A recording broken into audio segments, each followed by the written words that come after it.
Hello student, आपका हमारे YouTube channel TS online study में स्वागत है। तो आज का हमारा टॉपिक है रॉकेट नोदन।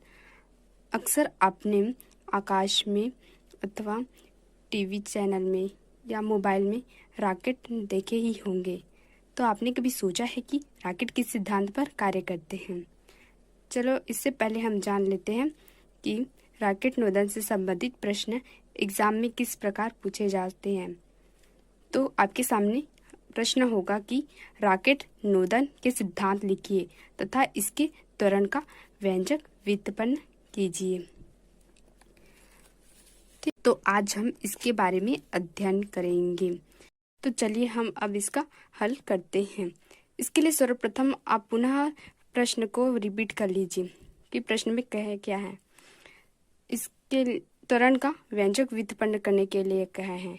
तो त्वरण हमारा होता क्या है? वेग में परिवर्तन की दर। तो हमारे रॉकेट नोदन में वेग में परिवर्तन किस प्रकार होते हैं, इसे सर्वप्रथम समझ लेते हैं। रॉकेट में आपने दहन कक्ष देखे ही होंगे। ये दहन कक्ष है। इन दहन कक्ष में ईंधन को रखा जाता है। ईंधन को जलाया जाता है। तो जलाने पर गैस उत्पन्न होती है। ये उत्पन्न गैस जेट नली की छोटे से छिद्र से होकर तीव्र वेग से नीचे की ओर निकलते हैं, जिसके फलस्वरूप रॉकेट ऊपर की ओर उड़ने लगता है। ये गैस जितनी तीव्र वेग से नीचे की ओर निकलते हैं, उतनी ही तीव्र गति से रॉकेट ऊपर की ओर उड़ने लगते हैं। इससे यह स्पष्ट होता है कि रॉकेट नोदन संवेग संरक्षण के नियम पर आधारित है, क्योंकि जितनी संवेग नीचे की ओर गैस निकलते हैं, उतनी ही वेग से रॉकेट ऊपर की ओर उड़ने लगते हैं। यही हमें स्पष्ट करना था। तो सर्वप्रथम अब इसके हम सिद्धांत पढ़ लेते हैं कि इसके सिद्धांत होते क्या हैं। सिद्धांत: रॉकेट नोदन संवेग संरक्षण के नियम पर आधारित है। जब रॉकेट के दहन कक्ष में ईंधन को जलाया जाता है, तब इससे निकलने या उत्पन्न गैसें जेट नली के द्वारा तीव्र वेग से नीचे की ओर निकलते हैं, जिसके फलस्वरूप रॉकेट ऊपर की ओर उठने लगता है। मतलब कि कहा जाए तो रॉकेट ऊपर उड़ने लगते हैं। ठीक है, अब हम इसके प्रश्न में ही हम इसे हल करते हैं। तो शुरू में हम रॉकेट का द्रव्यमान ज्ञात करेंगे। माना रॉकेट का द्रव्यमान जब गैस नहीं निकल रही है तब m0 है। प्रति सेकंड में निकलने वाली गैस का द्रव्यमान डेल m होगा। यहाँ डेल m क्यों ले रहे हैं? क्योंकि जो गैस निकल रही है उसकी मात्रा हमें पता नहीं है, अर्थात उसकी मात्रा कोई निश्चित नहीं है, फिक्स नहीं है, इसमें परिवर्तन हो रहा है। यही डेल m शो कर रहा है। ठीक है, अब हम प्रति सेकंड में निकलने वाली गैस का द्रव्यमान की दर ज्ञात करते हैं। तो इसका दर क्या हो जाएगा? प्रति सेकंड निकलने वाली गैस के मात्रा बटा उसके समय अंतराल होगी। तो डेल m बटा डेल t। एक सेकंड के पश्चात निकलने वाली गैस की दर is equal to del m बटा डेल t इंटू 1। यहाँ एक सेकंड के पश्चात गैस की दर निकाल रहे हैं, तो यहाँ 1 से मल्टीप्लाई कर रहे हैं।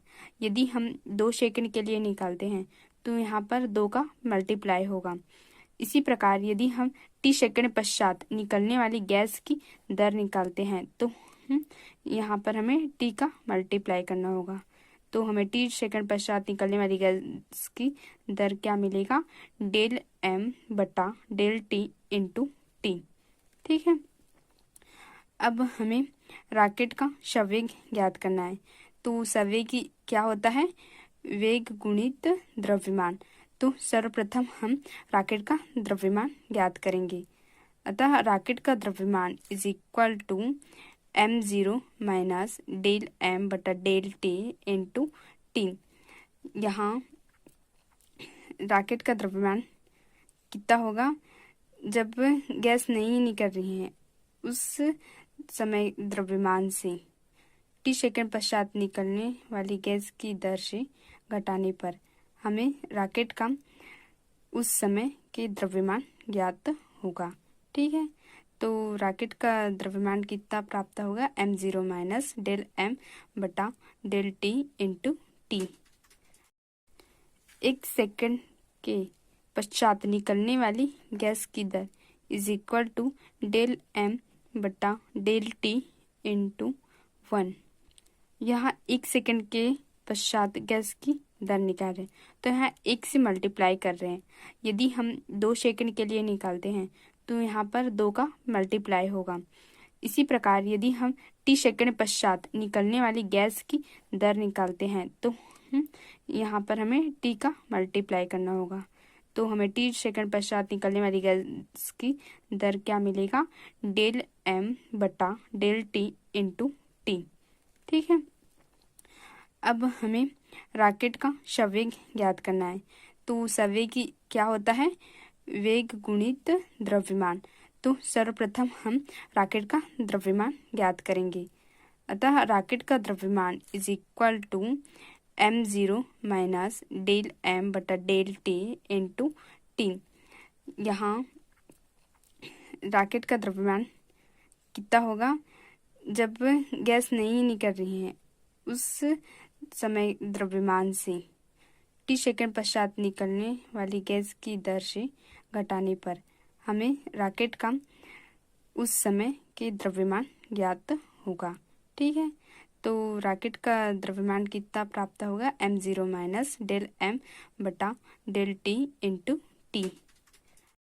अब हम सबको पक्षांतर करते हैं और डेल v बटा डेल t बस को इधर रखते हैं, तो हमें क्या प्राप्त होगा, डेल v बटा del t is equal to del m बटा डेल t इंटू यू पूरे के बटा में है m0 माइनस डेल m बटा डेल t इंटू टी।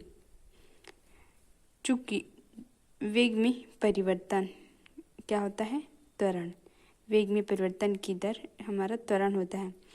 तो यहाँ डेल v बटा del t is equal to क्या होगा, a त्वरण।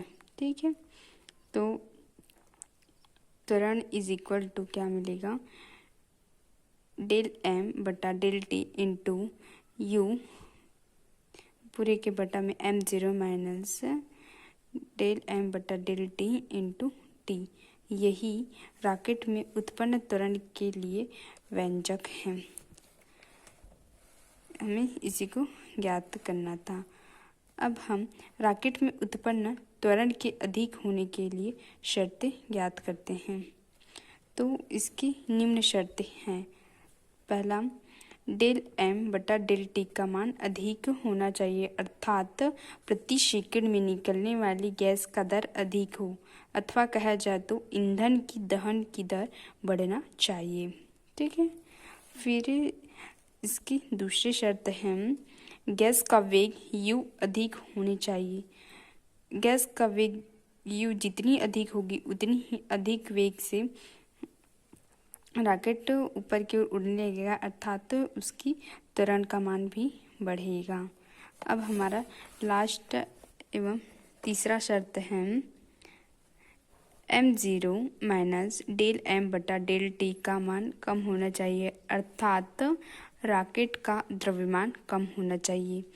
यही 3 शर्त हैं रॉकेट को अधिक के त्वरण से उसकी त्वरण को अधिक करने के लिए।